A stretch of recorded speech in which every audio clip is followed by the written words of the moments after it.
जी हमारी तैयार होकर द्वारकाधीश मंदिर जाने के लिए बिल्कुल निकल पड़ी हैं और अब वो नहीं रुकने वाली हैं। नमस्कार दोस्तों, आपका S2 क्रिएशन ब्लॉग में स्वागत है। हम सब लोग द्वारकाधीश मंदिर जा रहे हैं दर्शन करने के लिए और वहाँ से ही फिर हम लोग आगे का सफ़र करेंगे। हम लोग गोमती किनारे आ गए हैं जहाँ पर अरब सागर मिलता है गोमती नदी से और यहाँ का व्यू बहुत ही सुंदर है। सब लोग कहते नहाना चाहिए, नहा कर ही द्वारकाधीश मंदिर दर्शन करते हैं। हम लोगों ने भी हाथ पैर धोकर अपने ऊपर छींटे डाल लिए क्योंकि नहाना मुमकिन नहीं था और द्वारकाधीश मंदिर पहुंच गए।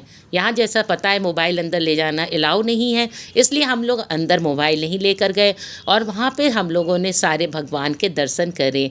वहाँ पे द्वारकाधीश महाराज के दर्शन किए, रुक्मणी माता के दर्शन करे, काशी विश्वनाथ भगवान के और उनके भाई बलराम, रेवती, वासुदेव और सब सुभद्रा सभी के दर्शन हुए। देवी देवताओं के बहुत सारे मंदिर थे। कहा जाता है 2500 साल पुराना मंदिर है जिसमें 5 मंजिला है और 72 स्तंभों पर ये टिका हुआ है और इसके ऊपर का जो ध्वज है वो दिन भर में 5 बार बदला जाता है। इसलिए द्वारका तो कृष्ण जी ने समुद्र में विलीन कर दी थी। ये उनके पौत्र ने नई 2500 साल पुरानी पहले बनवाई थी। अब हम लोगों ने बहुत बहुत धन्यवाद किया द्वारकाधीश भगवान को कि जिन्होंने हमें शक्ति दी और श्रद्धा दी कि हम लोग आए और उनके दर्शन कर पाए और अपने मोक्ष की प्राप्ति कर पाए। हम सभी की इच्छाएं पूर्ण हुई, हमारी माता जी की इच्छा को पूर्ण किया, इसके लिए उनको हम लोगों ने बहुत बहुत धन्यवाद किया।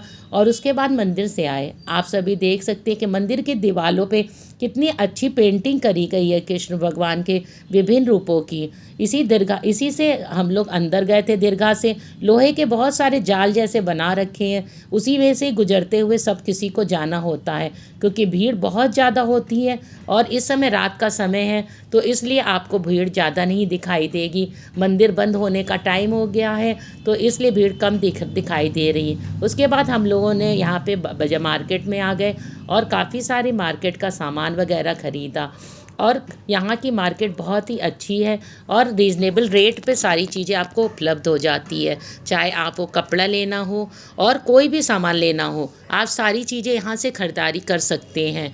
हम लोगों ने भी काफ़ी कुछ यहाँ से ख़रीदा। किसी को गिफ्ट वगैरह देने के लिए भी सारी चीज़ें हम लोग ले सकते हैं। कोई भी प्रसाद हम लोग अंदर नहीं ले जा सकते हैं क्योंकि वहाँ अगर आप ले भी जाते हैं लोगों के कहने पे तो पुलिस आपको बाहर रखवा लेगी। इसलिए आपको यहाँ से प्रसाद खरीदिए। जब आप मंदिर बाहर निकलिए तो बहुत सारे प्रसाद की दुकानें हैं, आप वहाँ से प्रसाद खरीद सकते हैं वापस लाने के लिए। तो आप मंदिर के अंदर जब जाए कोई भी आपसे कहे तो आप प्रसाद ना खरीदें।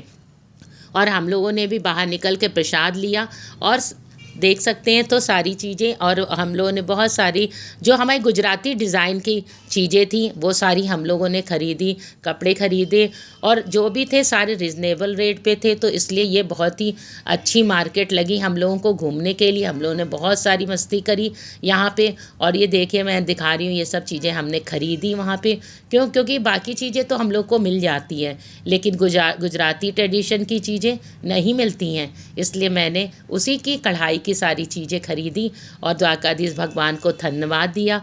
और उसके बाद हम लोग नेक्स्ट लोकेशन की तरफ आगे बढ़ गए।